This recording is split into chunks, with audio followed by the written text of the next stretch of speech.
زمین کے جائز لین دین اور وراثت کے انتقال میں جب تک محکمے کے متعلقہ افراد کو رشوت نہ دیں کام نہیں ہوتا۔ اس صورت میں بھائی رشوت دینے والا گناہگار نہیں ہوتا، لینے والا ہوتا۔ یہ جب ہجرت ہوئی تھی نا حبشہ کی، تو عبداللہ ابن مسعود رضی اللہ عنہ نے حبشہ میں، یہ لوگ تو مہاجر تھے نا، تو ابن مسعود رضی اللہ عنہ کو ایک سپاہی نے پکڑ لیا تھا۔ مبسوط سرخسی میں آیا ہے کہ ابن مسعود رضی اللہ عنہ سے کچھ پیسے دیے اور پولیس سے جان چھڑائی۔ انہوں نے آ کے مدینہ منورہ میں حضور اقدس صلی اللہ علیہ وسلم ذکر کیا، نبی کریم صلی اللہ علیہ وسلم بس مسکرائے، اس بات پہ اور کچھ نہیں فرمایا۔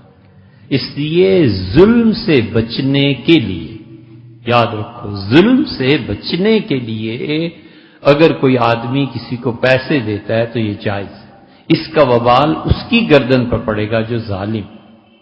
ہمیشہ اپنے آپ کو ظلم سے بچانا چاہیے۔ پیسے چار لگتے ہیں تو لگا دے، سفارش ہو سکتی ہے تو کروا لے، اپنے آپ کو ظلم سے بچائے۔